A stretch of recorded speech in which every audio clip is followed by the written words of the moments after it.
Eh bien voilà, merci beaucoup chers amis téléspectateurs de la télé de la Flèche, Net TV Télévision, hein? Donc télévision comme Moko Yanjili Yangoyo. Merci pour la confiance, merci pour la fidélité. Nous me saluons autant la mona souka. Il y a des gens qui ont diaspora nyonso. Serge Bolo, il y a toujours le salut descendre, il y a bangé la descendre. Il y a aussi la cadre, il y a une douce à ma solo, mais le cadre émission au couleur à ma solo. À travers cette belle émission couleur à ma solo, le salut le descente na biso. Entre trois quartiers à la fois. Tout ça na droite na ngaboé na balabala na pardon na quartier 13 début à quartier 13 au mona wana yali début à quartier 13 mais cameraman ba sala bino wana ko dali quartier 6 ne yangwana mais na gauche na wali droite na bino wana quartier 9 toujours na commune Yanjili. Voilà, sans plus tarder, avant de commencer l'émission nazanga raté on fait sa salutation na ngai. Na ba obalinganga mona suka salama ba obalinganga wuki mona suka asala descente partout vous allez tout mona suka kitabo sala boye avant de commencer l'émission zanga to pesa salutation na ngaba auto tala mona suka ba joka na pesi salutation na ngai na maman Mireille mamonekene ya chou donc pourquoi pas maman Mireille Choubaske ya Jomas Masamba ba tout tala nganga ki fleur mondioro ve malubadu James ba bien anjula Paris à play bien tout tala mona suka ba joka na telemeli awa la référence ya ndunga mais to ko yeba la vie appartient na bateau balukaka misala maboko bateau alaki non voilà la vie ezalaka ndenge nini mpo olonga vie avenir ezalaka ndenge nini mpo olonga yango c'est pas que otonga baimmeuble mbala moko okoma nini na bachantier mbala moko non vie bandaka malé mais voilà tokomeka kopase micro na biso na bandeko na biso baza bacoopérant bacouragé balukaka vie na bango nde ezalaka toujours balukaka vie bon comprendre la nzela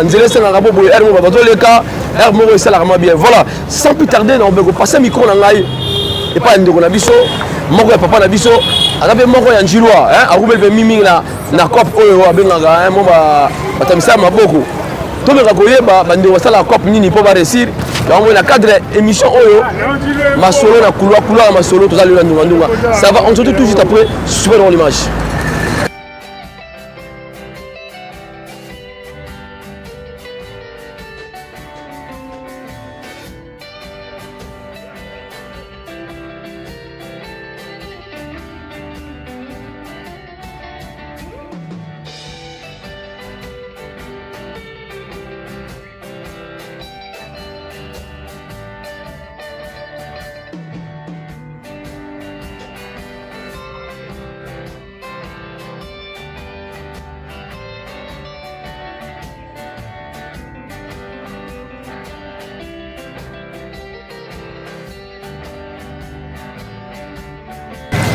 Voilà, on continue toujours l'émission la vie appartient aux courageux. Non, pourquoi la vie appartient à la courageux dans le cadre nous ça peut idéologie ça les descentes dans la commune Yanjili mais la côté na papa na ngaza koto atabe moko ya baimboka papa bonjour. Bonjour papa. Comment nani? Papa Digo ozanani? Naza poussière. Voilà, papa Digo ada poussière. Ce qu'on est là-bas que non la vie appartient aux courageux. Est-ce que vous la vie appartient à courageux hein? Oui. N'est-ce que ça la musala nini? Kaka ça comme ça poussière kaka bana lokola la compagnie Onatra yango na soma pousse na ngai na koma kotambola malembe pour la koboko lo bana na ngai. Voilà, est-ce que papa dit au bota combien? Na bota 5 bana. 5 enfants? Oui. Est-ce qu'il y a parmi les 5 enfants là yo eza bana batangaka? Batangaka ouais. Mi balé batangaka na bosombe basilisa. Mi sa tunde batangaka na la luna ngampila.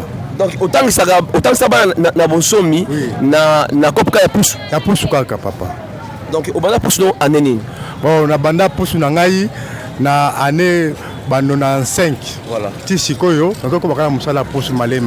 Voilà, souvent baba que non bata pousse ermo bala bazanga tina mais to munyo le bistip so que non au tangisi bana na yo na école bonsomi ya na quartier 4 na commune ya Njili. École mo pe eza école mo bona e bani pe makasi école bisi bata mayele ya quartier donc ya commune ya Njili mais yo tangisi bana kula mo pousse. Ambo pousse kaka papa.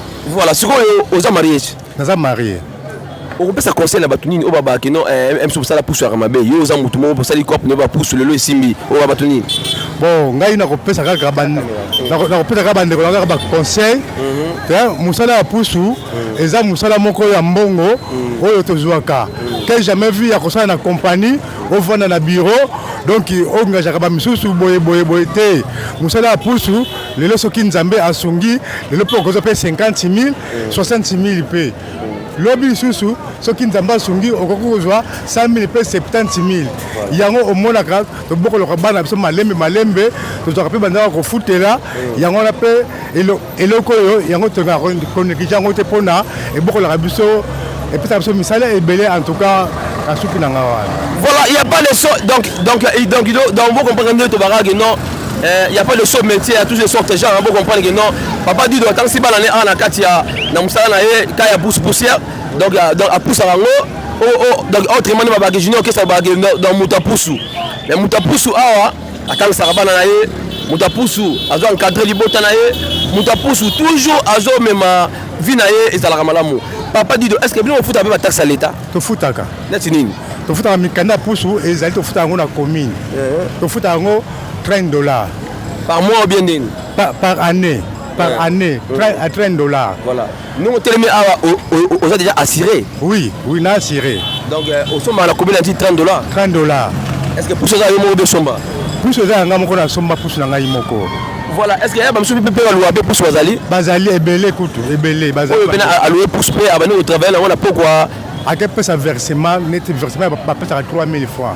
Voilà, neti ma dans maman aza awa mami ya mamonekene azabi moko mais azali banda nous banda encore nous na tongo tu sais comment on a pourquoi on gagne un peu combien bon jour wana soki nzambe penda à 5 pra musala esa mama kitoko on commence un peu 50 000 na kangi 50 000 60 000 pe voilà $30 la journée oui à $30 penda on va si 17 heures on va penda na soukuna ngape na kena ngapenda ko voilà. Voilà, merci beaucoup papa du dépôt de Kabana. Moi démo, na bato watala yo mo libanda oyi bango bato bandekolo ya njiba maso ya njiba libanda mboka mambote. Tala caméra. Yango na pesi bandekolo nga o bazaya libanda, bandeko mayemba, bandeko mingi bazaya libanda batedika, na pesi bango mbote ya mingi. Tala kaka banda bakenda batika biso kana musala ya poussière, yango tokobaka na musala ya poussière.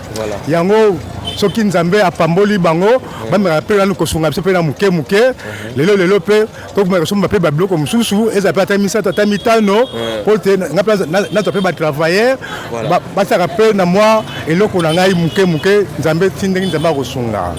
Mais papa dit que non faut boulaka pe et ça la vraiment bien papa ya pe boulaka ça vraiment bien babi que non donc il y a pas de saut métier il y a toujours des sortes de gens pour comprendre il y a pas de saut métier tout doit continuer le monsieur na couleur masolo ils ont na plateau té le couleur masolo avec Jibel Ntsumbu descente na ndunga voilà to me repasser micro na biso pe papa yaka mukia et ça la bien yaka bonjour papa comment on Maï ya mai longo le coach ba mona ya mai be mona coach wa coach ça bien mai longo le coach ba mona ya mai moi coach le coach ya mai vraiment donc il y a pas de son métier donc il y a toujours des sortes de gens pour comprendre masolo ngo yango donc ba toujours que boulot et ça ma colonne ngo voilà ya mai bonjour papa longo le coach longo le coach ba mona ya mai voilà ya mai idéologie masolo qui faut la manger ya mai avant la banane boso émission comment on va boto la pelana nani mai mona mbadika Nani? Maïmouna Mbadika. Mais le micro t'es? Maïmouna Mbadika. Voilà, Maïmouna Mbadika. On sait la coupe ni? Kaka porteur. Yo c'est la porteur, c'est la combien la porteur là? Ça déjà 10 mois koki. 10 mois? Ah. Si ko balo on sait la musala qui porteur là. Est-ce que on va soniter? Té na changer musala. On va msani osala. Na sous cordonnier. On sait la cordonnier. Ah. Voilà, si on coupe les ils allaient avoir cordonnier. Ça la kaka na ndunga. Voilà, si ben tout nous on coupe là, on coupe bien maï toujours habit il y a pas de donc il y a pas de son métier toujours sortir ça pour comprendre masolo yango yo. Nini ya maï azo boulot idéologie na ya maï. Nous on la au bandara ko ça la coupe na yo. Est-ce qu'il y a ba msupe ba yo que la son numéro c'est son tout ça la coupe na yo. Ça la sonité. Ça ba sonité ba c'est. Yo ça la sonité. Ngabe ça la sonité. Ça la sonité. Mais maï longal bon mais parce au micro to so la ngala micro ya maï. Bande on so partout les émissions la vidéo ya couleur na masolo mais descendre lelo na commune ya Njeli entre 3 quartiers là na la 9 na 6 ça s'appelle na 13 mais là aussi prendre bande on a biso de balbara toujours la vie appartient au courageux bon comprendre masolo yango to ça descendre total bande so poussière il y a ba tout ça la cop ya maïno mali papa na yo la journée gagne combien? Na sera 5 000. 5 000 fois. Ah. Est-ce que vous appelez na ba outillage na yo ozana ba cirage ba tunga na yo nazalaka nango na batonga sikoyo osala nini bandi wota po libanda ya mboka banjilwa o tu aza ko banda po batso po ma iloko ma esika na mo installer biloko na yo osala nini na osala mesa wana ko banda ko installer siko pona oli masalo ni banjilwa wata ba banjilwa ko na ba masala oli masalo nini tala kamera ndenge azotelema papa naza drummer naza bater mais bamonaka misala nasalaka siko yo lingi basalo nini bandeko na masala ko na bango baotalo partout basalo nini osala msa coordonnerie basalo nini balingaka ngai balingaka bien si basalo nini basunga ngai na nini na misala nga nasalaka voilà bon comprendre que maya comprendre le micro te bon comprendre que maya la prochaine émission elle a bien la pêche au micro mais akoko lo baté un de moi lo ça la bien de les gars boyo hein ya bien ça la bien les gars mpandi ça la bien la sima ya caméra les gars sima ya caméra voilà bande la sote la biso lelo awa descendre hein net TV télévision ya chaîne bana njili ya ya chaîne bana njili o chaîne bana njili lelo descendre na biso na commune ya njili toujours o da fief na biso tu as que le courrier bani ba que la vie appartient au courageux donc tu éviter pourquoi ba adage wana ya to me ko ba muke bandeko ba yeba pona ni ba que non la vie et que na la bato ba courageux na ko yiba be na kuluna be na nini to éviter ya bonjour comment nani comment na la vie ndeko la vie to kuto pe ala couloir na biso awa ya nunga ndeko la vie est-ce que ka demande ne ba que la vie appartient au courageux na yoka wango parce que toza batu to yoka nyoso le bomara yo siko ntango za jeune cop ne ko sala pour sima la vie non kope ezalaka oyo moto atieli volonté kope eza te fo boponela yo oyo ngai na kolinga yango ngai na kosala ndenge moko ngai mpe naza na kope oyo ngai nasalaka nde yango wana ndenge otuni ngai soki kope nini okopréféré kope nyonso oyo moto alingaka oyo motema ne elingi voilà eza bagene mosusu balelo bagene lelo balingi kosala kope te kaka kobunda yoka soni mosusu basala bapusu na bango mosusu bacoordonnerie mosusu basala mosala tout neti yo oza vrai ndeko ya gene okopesa bandeko oyo babrigand wana donc tolite contre délinquance juvénile donc ya kolite contre délinquance juvénile yo oza mwana njili oya noko okolance message nini bandeko baotala oyo bakuluna bon mpo na ngai moto azosala kuluna tanto eza lokola bato mosusu eza ye te mais eza banvoutima tanto famille tanto bancadrement baparent mosusu ndeni bacadre bana na bango parce que un jeune oyo azoraisonne akozala kuluna te par rapport au temps mosusu oza responsable oza na bana azokende place ya badésordre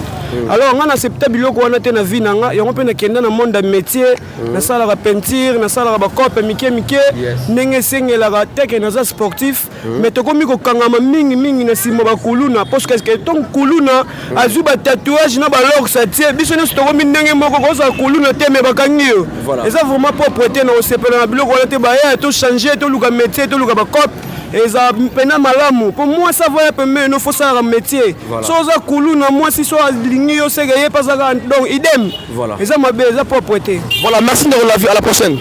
C'est bon, vraiment, na CPL. Voilà, merci de continuer toujours l'émission. Papa, s'il vous plaît, heureuse à moi bien. Bonjour, papa. Bonjour. Comment on dit? Monsieur Roger. Monsieur Roger, est-ce que vous avez ben voilà, monsieur Roger, il y a la caméra na biso. Est-ce que vous avez déjà adagé que la vie appartient au courageux? Bon, la vie appartient au courageux. Les alliés faux. Tant aux jeunes garçons, il faut organiser. L'organisation, il y a une vie. Moi, je vais s'organiser. On va projeter la vie. Il faut un raisonnement. Donc, il faut grandir. Ni ne kusunganga pona sa na vie na ko sala tena sala keno na préparer vina ngake na soko seko ko kanisa teke vina ngako sa ndengini fona ko préparer ke na soko la bolobi ko sala boye fona lo ko sunganga musani ko sala pokena so na gagner vina nga voilà nga je suis enseignant na sako tanga na sako protéger un jour na so pe musala ko sunganga. Merci monsieur, à la prochaine. Merci. Bonjour papa. Bonjour. Comment on dit? Comment on a Vicky Derek. Voilà, Vicky Derek, papa Dick Derek. Est-ce que vous avez déjà la vie appartient au courageux? Vous avez déjà le bagarre. Pas la vie, ça la ronde. Bon, et ça là, on a plaisir. La vie appartient au courageux. Mais nazo tala, baba na oya biso, babilo ko ba ça na kata mukili oyo. Te mona ngote na kata RDC. Lelo biso moko pe na kata RDC to créer be emploi. Ndege oyo muninga wana auto lobake, voilà que ya za peintre. Lelo soka ya yebi yango ako osala pe emploi mo ako créer emploi moko boyeba azui pe baninga na ye aso laksa biso pe tokende pe na école na azali na sala tanto technique maçonnerie maintenant kosala mpe nakolakisa mpe bana mosusu bazosala yango alors yango afo tocrée tozela te kaka ke gouvernement ya alukelaka biso baemploi soki olandi kaka ndenge wana yaka pasi mingi. Merci papa, à la prochaine. Merci. Voilà, merci beaucoup. Je vais continuer toujours pour ça. 44 ans avec côté 44 ans et ça vraiment bien tout le monde parce que la vie appartient aux courageux. Est-ce que la vie appartient aux courageux? Au lieu de Yibaka, il faut de me recréer l'emploi, de créer l'emploi dans l'Abisso. Au lieu de la famille, il faut la Kabelayo, Manouba de Kabelayo, Soulenzo à Kabelayo, Madame Mozulu à Kabelayo. Mais il y a créer emploi et ça va bien. Voilà, sans plus tarder, on pousse là et ça va bien. Je vais tout le monde tout ça. Tout le monde à 44 ans, mon père, mon père, mon père, bonjour 44. Bonjour. Comment on est? Papa Talama.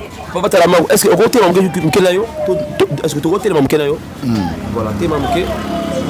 voilà, mesdames et messieurs, on met ça dans la moindre sur l'émission, nous quoi oublier, tout ça va servir partout. Le lot, tout ça descend, na toujours la commune de Mena 6 pour la 13 6 9 la vie appartient au courageux. Est-ce que les rapport à Goyiba ou les rapport à Nion, on a dit la consommation de Kaginoanika, on a la moyen de créer un emploi. Mais sans plus tarder, on a mort en Paranaza Awa, on Goyeba, toi Salarani, bonjour papa la encore. Bonjour. Comment va comme Nani? Papa Talamako. Papa Talamako, salam Sani. Bon, on a un service à Chariot dans la Kumba. Donc au Kumba Chariot. Ah, c'est ça. Parce que misala na kata mboka ya lite na tali kendenga olesela bane ya te doki yango na somba mwa chariot na ngana yango se débrouiller na ngo pona kolesela foyer na nga kolesela bana. Voilà, au bout de combien? Na bona na 11 enfants. Vous avez pardon combien? 11 enfants à botti na 3 femmes. Donc 11 enfants au bout de 11 wana batanga là. Ah batanga bango tu na tangisa bango tout cas moko te na négliger bango tout en tout cas batanga. Est-ce que vous avez na diplômé na kati bazali? Ba diplômé bona ba bimité mais bazana mike misu bazali ba 11 ans 12 ans bazana na moi ba âge ba combien baza 11 baza 11 voilà merci papa à la prochaine merci bon. Voilà merci pour comprendre que hein, donc Gino Loba qui dit que merci d'origine Kenzo Gani Bakika hein, donc papa la stone donc autrement dit au monde vient la que 11 enfants et ça va bien voilà. Merci Jivel Ntsumbu ici ma caméra, nous sommes arrivés à la fin de cette émission. Pourquoi pas la personne va remercier na auto lingaka mona suka bajoka. Balingaka émission oyo couleur ma solo hein. Lokola mutoka Guy Foulard je vous salue pas aux alliés passant Guy Foulard mondial. Vieux Maloubadou, Mbote, la personne Mbote la batu nyoso balingaka mona suka bajoka. Merci qui était derrière la caméra. Papa la mère dit lova Jivel Ntsumbu pesa passage ça la bien Jivel Ntsumbu. Hein mais ça va bien vraiment. Nabi ke bandiro talinga lelo zaki mokolo ya lelo to yaki lelo. Na commis toujours Yanjili Otobaki non aux route c'est comment faire route c'est comment faire précisément na ndunga référence na ndunga na pesi mbote na communauté njiroise nyonso oyo balanda mona suka bajoka pour nga lelo émission ya quoi oublier la vie appartient au courageux ceux qui peut milengeli au misali société na yo au milomi bongisa venir na yo mais à la bien quant à moi je vous dis merci on se retrouve à la prochaine émission toujours Native Télévision hein aux couleurs à ma solo merci beaucoup à la prochaine ciao. Ciao.